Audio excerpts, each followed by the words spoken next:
Welcome everybody to this new lecture of our paper electronic communication system, and in today's lecture we will continue and bind up the our topic of parameters of antenna.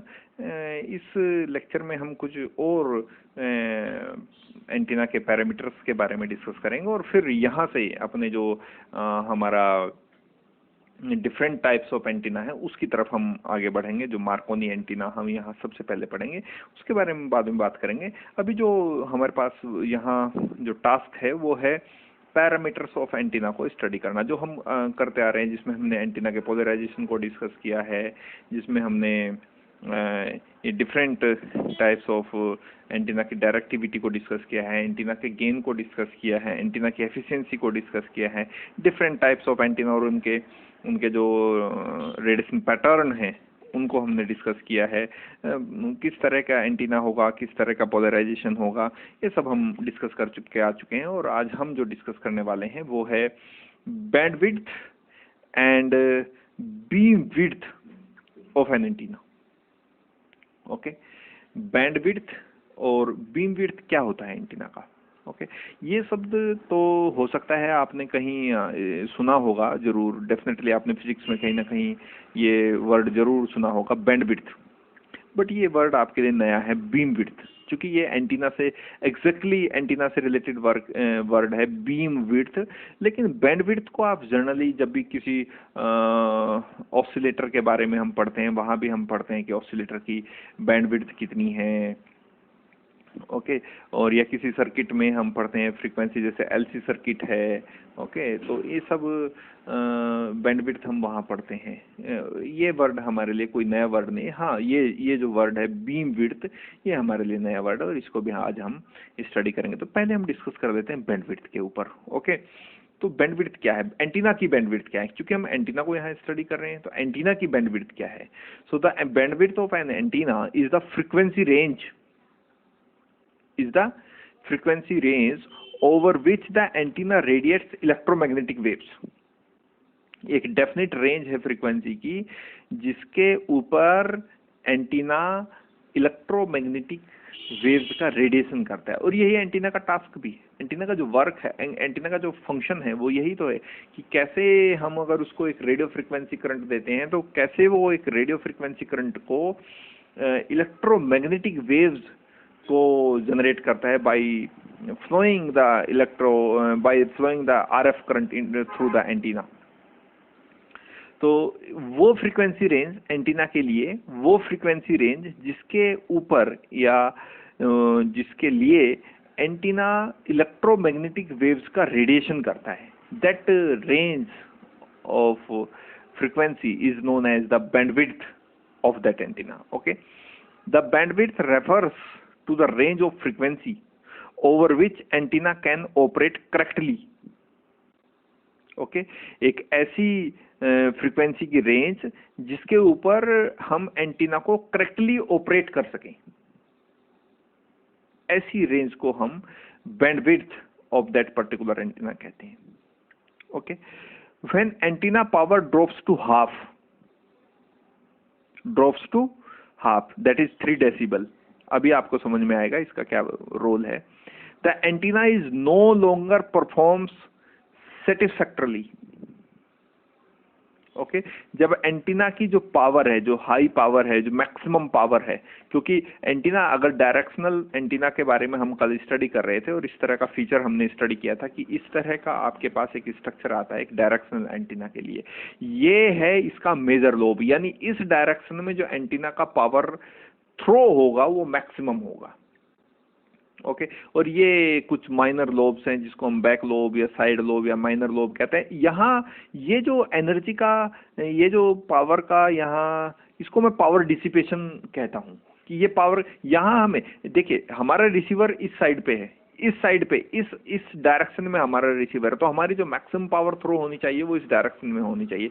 लेकिन इस direction में भी कुछ minor lobes हमें मिलते हैं, इस तरह का जो रेडिएशन पैटर्न है वो हमें दिखाई देता है। ये नहीं होना, आइडियली ये नहीं होना चाहिए, लेकिन प्रैक्टिकली ये हमें लोब्स यहाँ मिलते हैं जिनको हम माइनर लोब्स या बैक लोब कहते हैं, लेकिन किसी भी डायरेक्शनल एंटीना के लिए यहाँ इस डायरेक्शन में पावर का थ्रो मैक्सिमम होना चाहिए।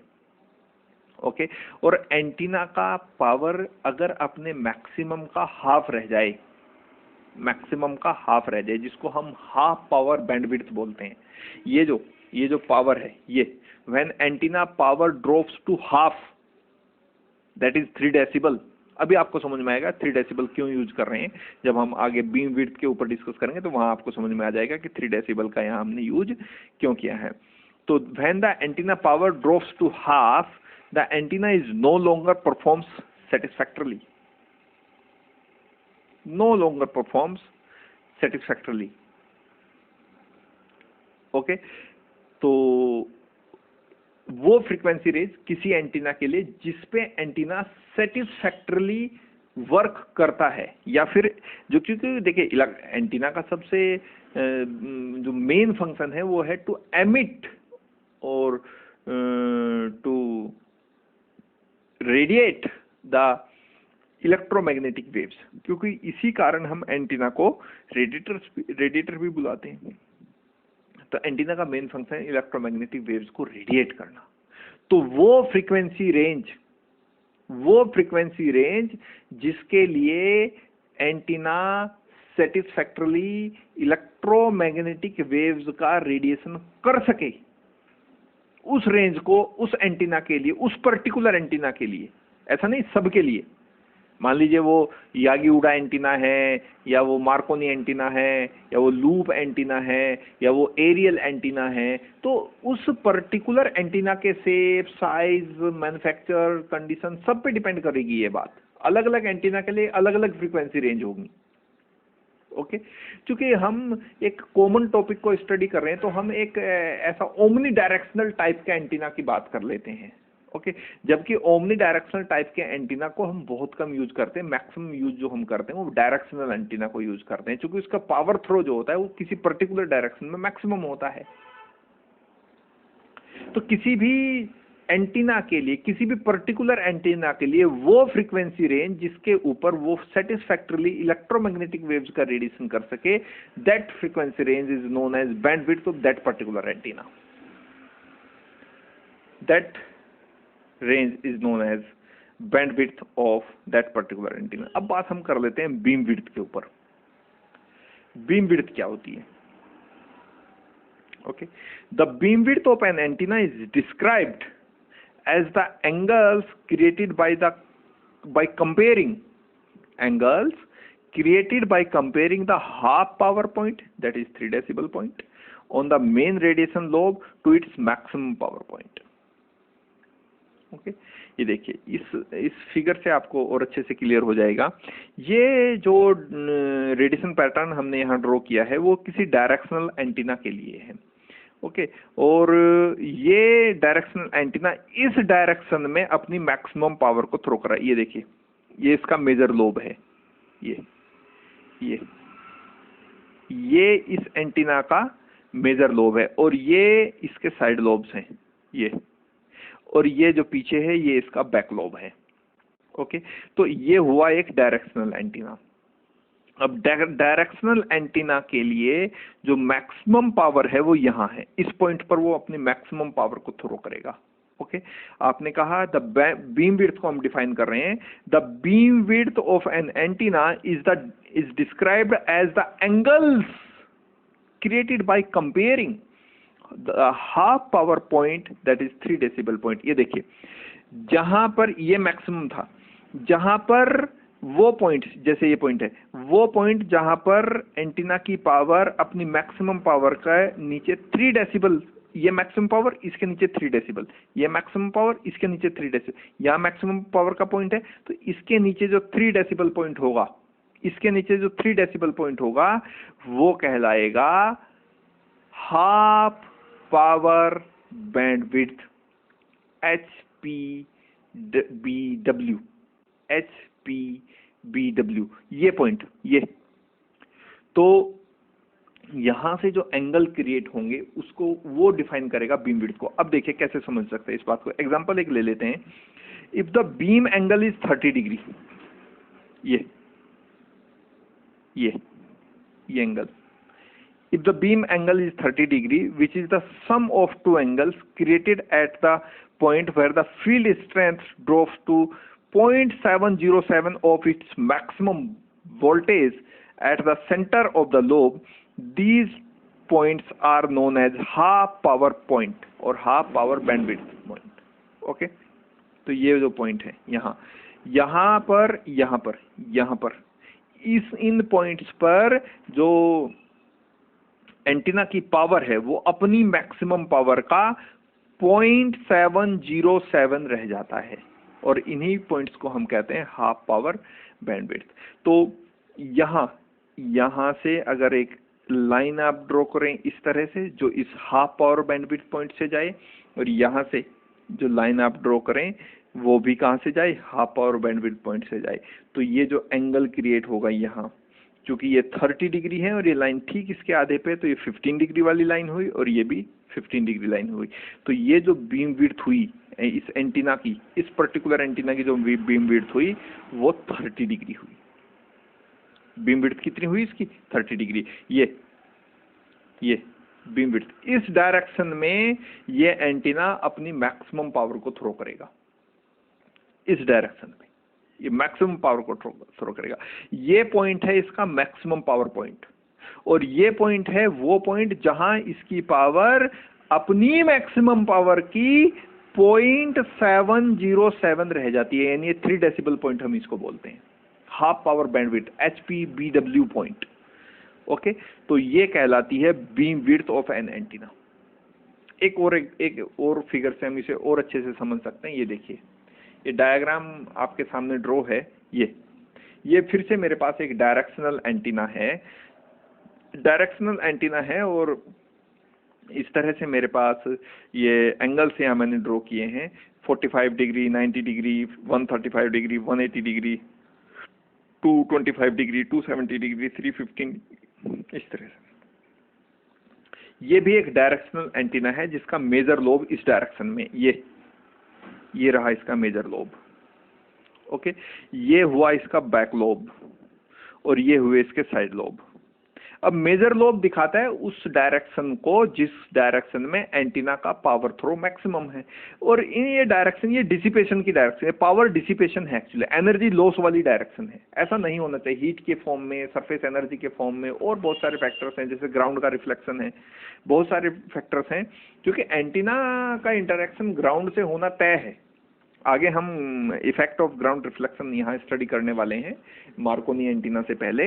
तो वहाँ आप देखेंगे कि ग्राउंड जो है वो भी, जो हमारी अर्थ है वो भी एक परफेक्ट कंडक्टर की तरह बिहेव करती है, और इवन अगर परफेक्ट कंडक्टर की तरह बिहेव नहीं करती तो हम जो एंटीना जहां हम प्लेस करते हैं, ग्राउंड एंटीना जहां हम प्लेस करते हैं, तो उसके जो आसपास की सरफेस है उसको, उसकी सोइल को या किसी तरह की कोई मैट बिछाकर मैट को प्लेस कर देते हैं वहां उसके एंटीना के आसपास, जिससे वो मैट जो है वो परफेक्ट कंडक्टर की तरह काम करें।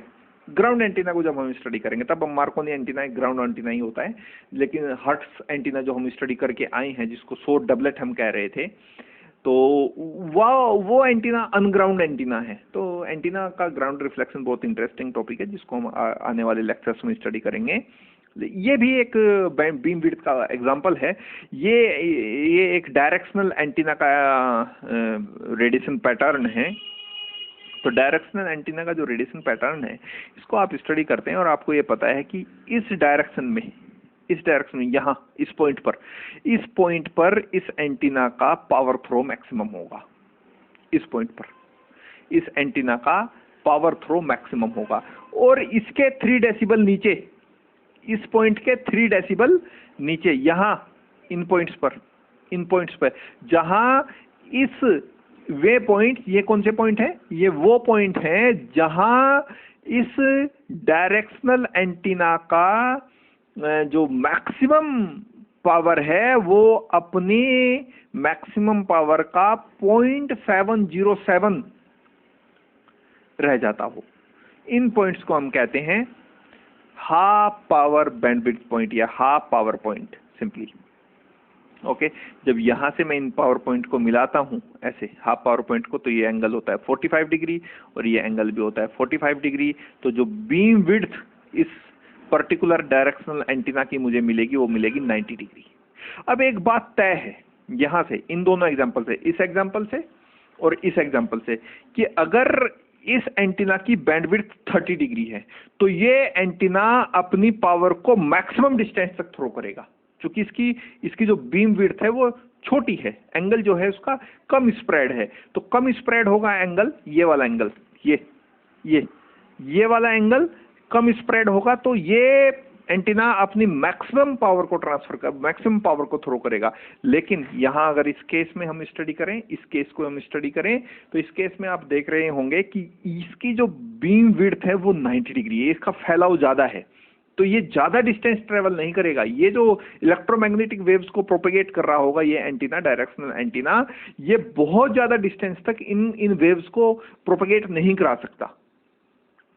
तो बीम विड्थ एक डेफिनेट बीम विड्थ होना जरूरी है। हमें ये पता होना चाहिए कि हमें अपनी जो इलेक्ट्रोमैग्नेटिक वेव्स है उसका जो ऑब्जर्वर है या जो रिसीविंग एंटीना है, मान लीजिए ये एक ट्रांसमिटिंग एंटीना हो, तो हमें ये पता होना चाहिए कि इसका बीम विड्थ कितना रखा जाए। अगर बीम विड्थ ज्यादा है तो इलेक्ट्रोमैग्नेटिक वेव्स बहुत ज्यादा डिस्टेंस तक ट्रेवल नहीं कर सकती, और अगर बीम विड्थ कम है तो बहुत ज़्यादा डिस्टेंस तक ट्रैवल कर सकते हैं। जैसे मैंने इन दोनों एग्जांपल्स में आपको बताया है कि इसकी बीम विड्थ है 30 डिग्री, इसकी बीम विड्थ है 30 डिग्री, तो ये मैक्सिमम डिस्टेंस ट्रैवल करेगा, जबकि इसकी बीम विड्थ है 90 डिग्री, तो इसका फैलाव ज़्यादा है, बीम विड्थ ज़्यादा है, तो इस कारण ये जो प्रोपेगेशन होगा ये बहुत ज़्यादा डिस्टेंटेड प्रोपेगेशन नहीं हो सकता।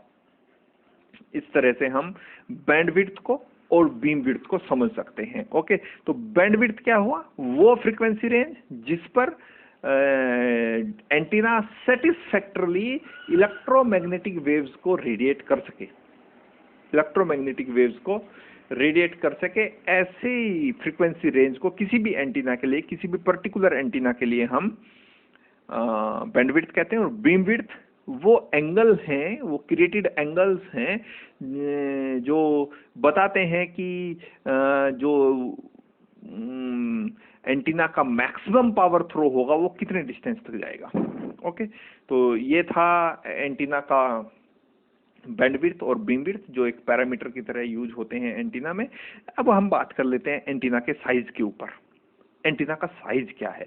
एक्चुअली अगर इलेक्ट्रोमैग्नेटिक वेव्स का प्रोपगेशन आप इस तरह से एज्यूम करें तो आप ये जानते हैं ये क्रस्ट होता है, ओके, ये भी क्रस्ट बोलते हैं, और इन दो क्रस्ट के बीच की जो डिस्टेंस होगी वो लैम्डा वेवलेंथ के बराबर होती है। वैसे ये डिस्टेंस भी वेवलेंथ लैम्डा के बराबर होती है। ये एक कंप्लीट साइकिल में जितनी डिस्टेंस ट्रेवल करती है ये इलेक्ट्रोमैग्नेटिक वेव्स, अगर ये इलेक्ट्रोमैग्नेटिक वेव का प्रोपगेशन आप एज्यूम कर रहे हैं तो यहाँ तक ये डिस्टेंस भी आप इसको लैम्डा कंसीडर कर सकते हैं, क्योंकि ये डिस्टेंस और ये डिस्टेंस इक्वल है। इसलिए चाहे आप इस बात को इस तरह से कहेंगे, the distance travel by an electromagnetic waves in a complete cycle is called as wavelength of that wave, और you can say it as the distance between two consecutive crest is known as the wavelength of that particular electromagnetic waves. Okay, अब ये यहां मेरे पास node है और ये भी मेरे पास नोड है, दो कंसेक्यूटिव नोड के बीच की जो डिस्टेंस होगी वो होगी half of wavelength. Half of, ये जो फिगर है ना हाफ ऑफ वेवलेंथ, ये इतना ज्यादा इंपॉर्टेंट है एंटीना के पर्सपेक्टिव में, बहुत ज्यादा हम यूज करते हैं इसको। Half of wavelength antenna, Hertzian antenna की जो हम लेंथ लेते हैं वो half wavelength antenna, Hertzian antenna को हम हाफ वेवलेंथ एंटीना ही बोलते हैं, जबकि मार्कोनी एंटीना को हम क्वार्टर वेवलेंथ एंटीना बोलते हैं, क्योंकि इसकी जो लेंथ हम लेते हैं वो इलेक्ट्रोमैग्नेटिक वेव्स जो रेडिएट करता है मार्कोनी एंटीना उसका 1/4 होना चाहिए। लेकिन जो डाइपोल एंटीना को एक्चुअली जब हम स्टडी करेंगे, एक छोटा सा डिस्क्रिप्शन आगे आपको दिया जाएगा डाइपोल एंटीना के बारे में। डाइपोल एंटीना बहुत तरह के होते हैं, मतलब कि ये हर्ट्ज डाइपोल भी बोलते हैं जिसको, और जी हम शॉर्ट डाइपोल बोलते हैं, और हम हाफ डाइपोल बोलते हैं। तो मैक्सिमम जो अच्छा, सबसे अच्छा, क्योंकि जो मैंने आपको बताया ना हर्ट्ज डाइपोल या शॉर्ट डाइपोल, इनके लिए जो इनका जो पावर डिसिपेशन है वो इतना ज़्यादा है, यानी इनकी जो इन एंटीना की जो मैं कहूँ एफिशिएंसी, जिनका मैं नाम ले रहा हूँ dipole antenna. Dipole antenna mainly 3 ही तरह के होते हैं, आगे छोटा सा एक डिस्क्रिप्शन आपको दिया जाएगा अबाउट डाइपोल एंटीना, लेकिन फिर फॉर द टाइम बिंग मैं 1 मिनट इसके ऊपर बोलना चाहूँगा कि जो डाइपोल एंटीना मेनली 3 क्लासेस में हम उनको क्लासिफाइड कर सकते हैं। पहला है हमारे पास हर्ट्जन डाइपोल, जिसकी लेंथ होती है λ/50 के ऑर्डर की, जो वेव लेंथ होती है एंटीना की, उसको हम हर्ट्जन डाइपोल कहते हैं। शॉर्ट डाइपोल जिनकी जो लेंथ है एंटीना की वो होती है λ/10 ऑर्डर की। और जो मेरे पास हाफ वेव लेंथ है, उनकी जो वेव लेंथ, उनकी जो लेंथ है एंटीनाज की, जैसे उनको होता है, उनको बोलते हैं λ/2। तो सबसे अच्छे जो सेटिस्फैक्टरी रिजल्ट मुझे देते हैं एंटीना, वो हाफ वेव लेंथ एंटीना होते हैं, इसलिए एक आइडियल फिगर मानी जाती है हाफ वेव लेंथ। ओके, अभी हम बात कर रहे हैं एंटीना साइज के ऊपर। ओके, तो जो 2 क्रस्ट के बीच की डिस्टेंस है वो वेवलेंथ के बराबर होती है, यानी ये जो इलेक्ट्रोमैग्नेटिक वेव्स है इसकी वेवलेंथ के बराबर होती है। या फिर हम दूसरी तरीके से कह सकते हैं कि इस इलेक्ट्रोमैग्नेटिक वेव्स को एक कंप्लीट साइकिल पूरा करने में जितना ये ट्रेवल करती है distance, that is known as the wavelength of that particular electromagnetic waves. Okay, और अगर 2 नोड के बीच की डिस्टेंस है उसे हाफ वेवलेंथ कहते हैं, और एक नोड और एक क्रस्ट के बीच की जो डिस्टेंस है उसको हम λ/4 कहते हैं। एक्चुअली ये फॉर्मूला है जो डिसाइड करता है कि एंटीना का साइज कैसा होगा।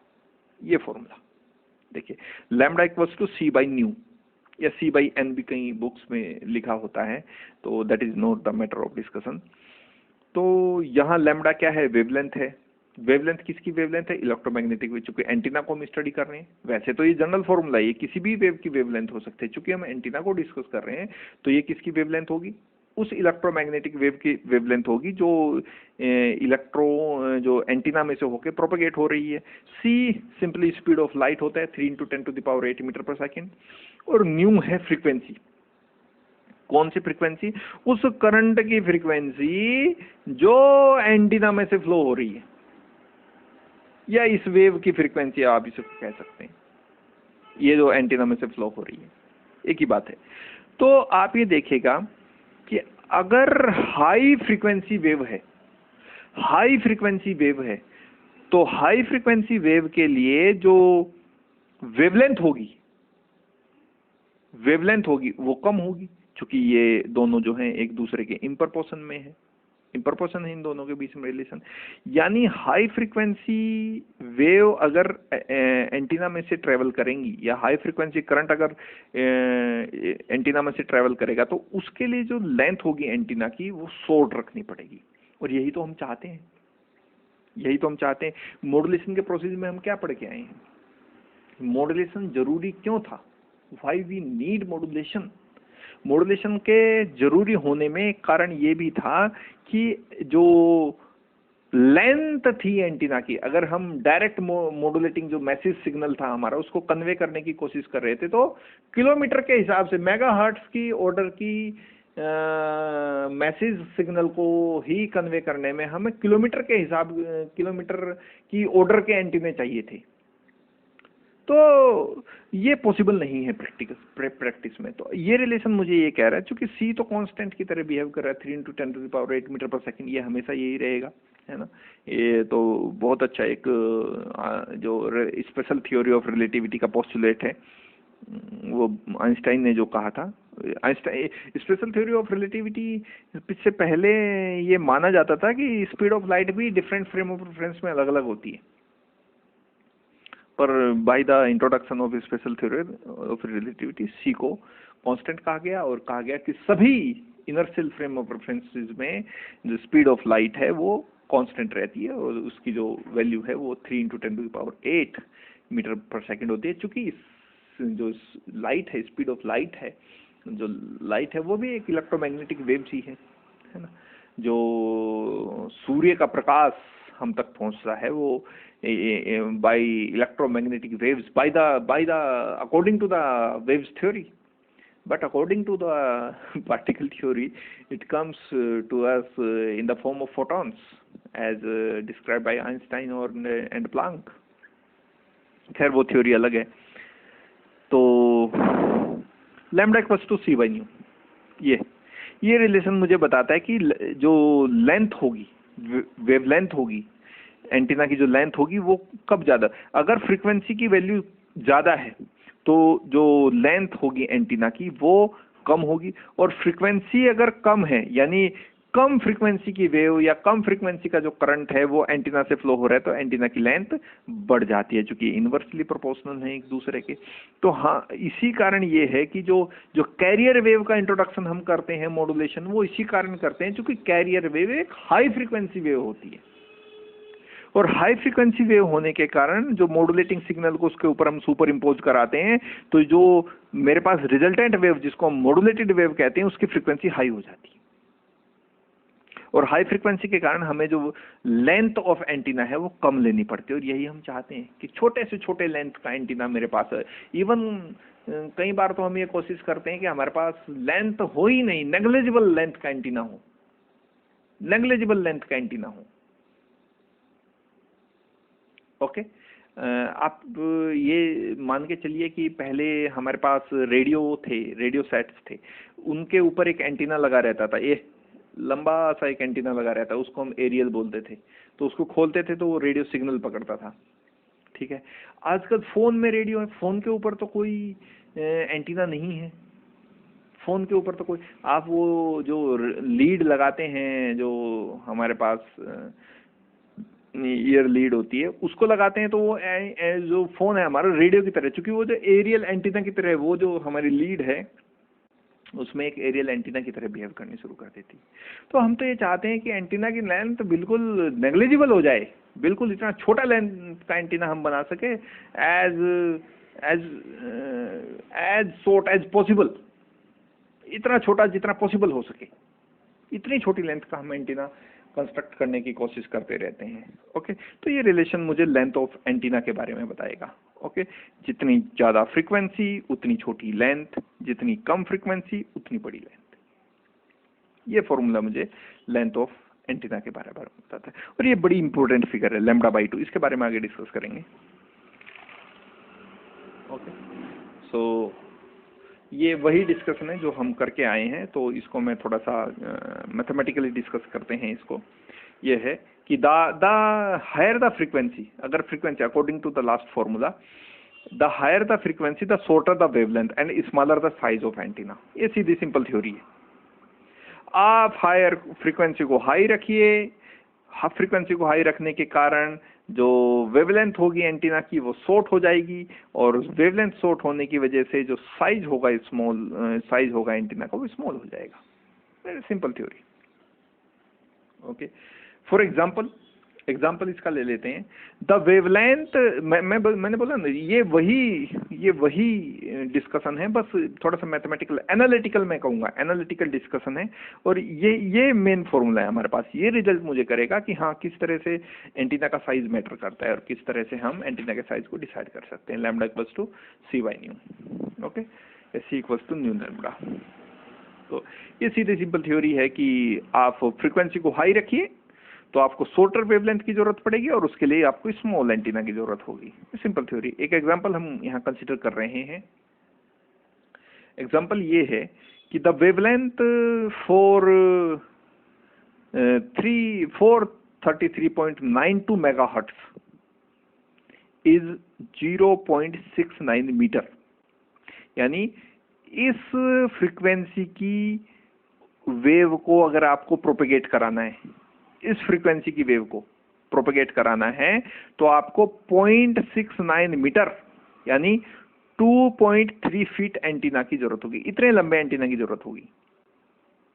Okay, and wavelength for 916 megahertz, अगर आपने इसकी फ्रीक्वेंसी बढ़ा दी, ये फ्रीक्वेंसी थी 433.92 मेगाहर्ट्ज, इसके लिए इतने एंटीना, डाटा है, एनालिटिकल डाटा है, इसके लिए मुझे इतने एंटीना की जरूरत, 0.69 मीटर एंटीना, इस लेंथ के एंटीना की जरूरत होगी, 2.3 फीट के एंटीना की जरूरत होगी। ये इस फ्रीक्वेंसी की वेव को आसानी से प्रोपेगेट करा देगा।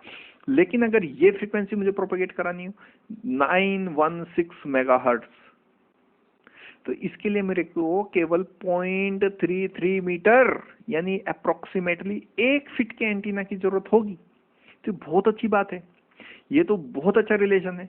जितनी हायर फ्रीक्वेंसी की रेंज होगी उतना कम मुझे एंटीना की लेंथ लेनी पड़ेगी। 1 फीट का एंटीना इस फ्रीक्वेंसी रेंज को प्रोपगेट करा देगा। 2.3 फीट का एंटीना इस फ्रीक्वेंसी रेंज को प्रोपगेट करा देगा।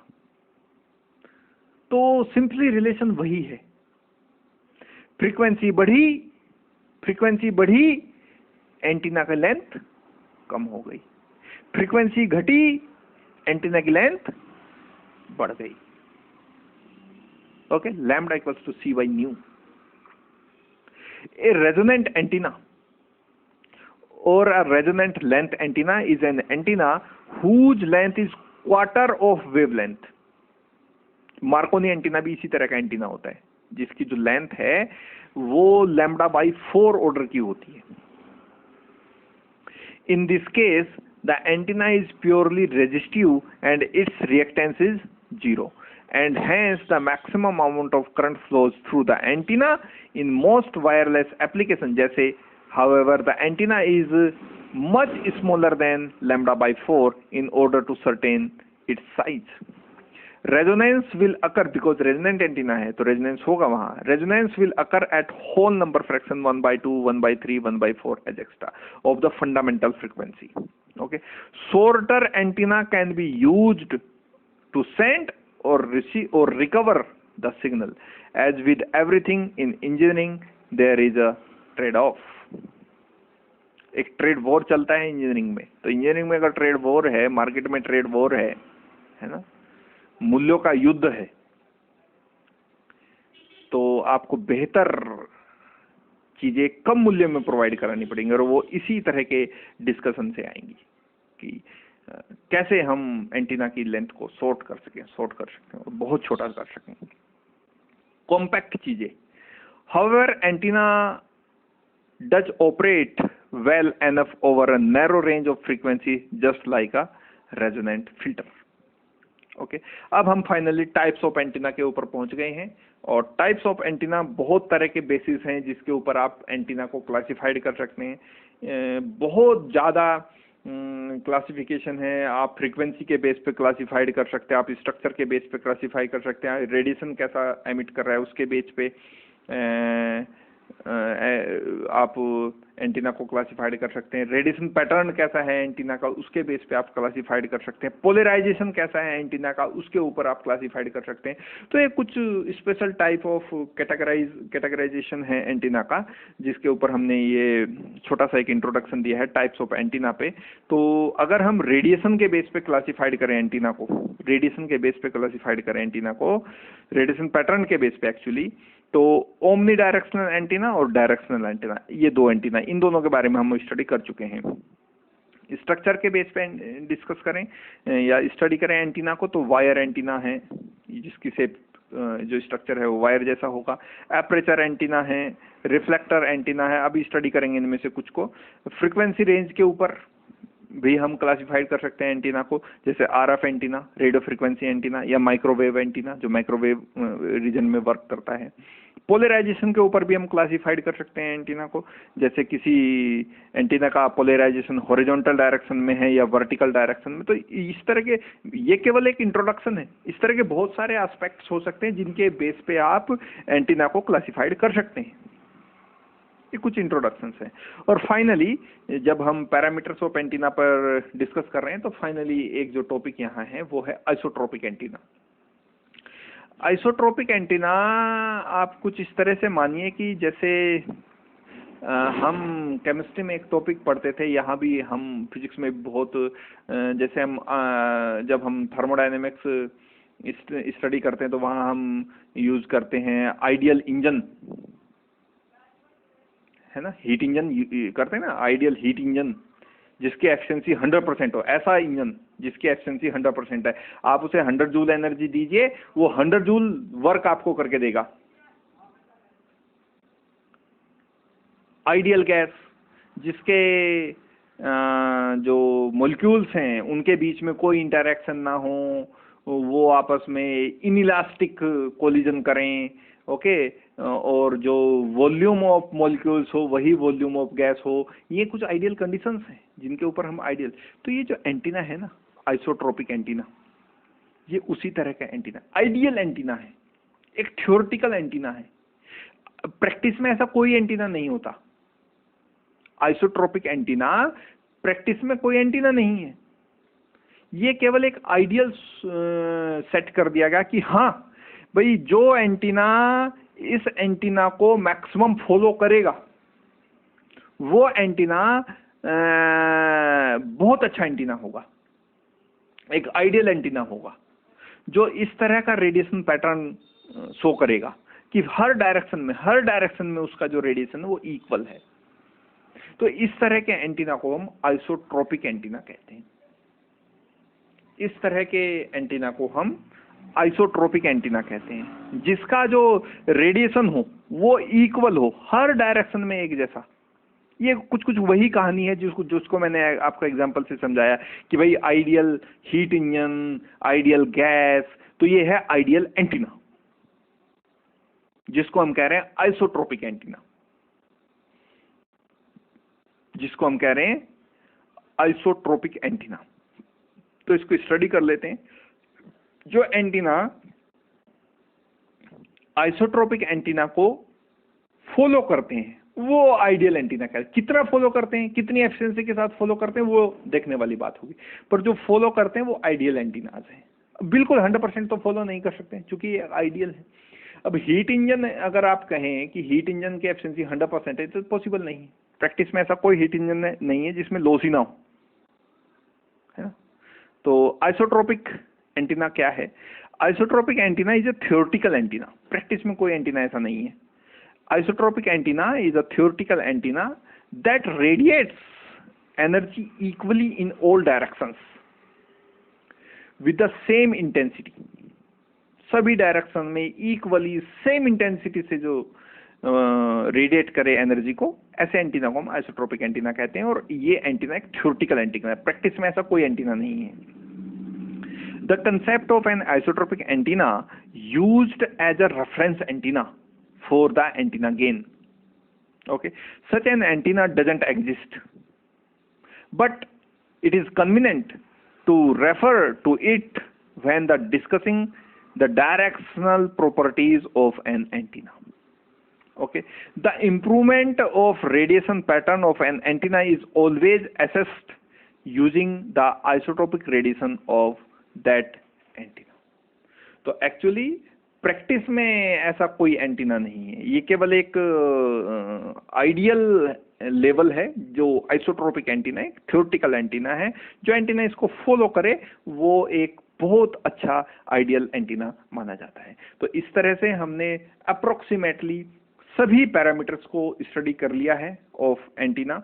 और अब हम अपने स्पेसिफिक टॉपिक, जैसे कि हमारे पास मार्कोनी एंटीना है, यागी-उडा एंटीना है, लूप एंटीना है, एरियल एंटीना है, रिफ्लेक्टर एंटीना है, उनके ऊपर अब हम डिस्कस करने वाले हैं।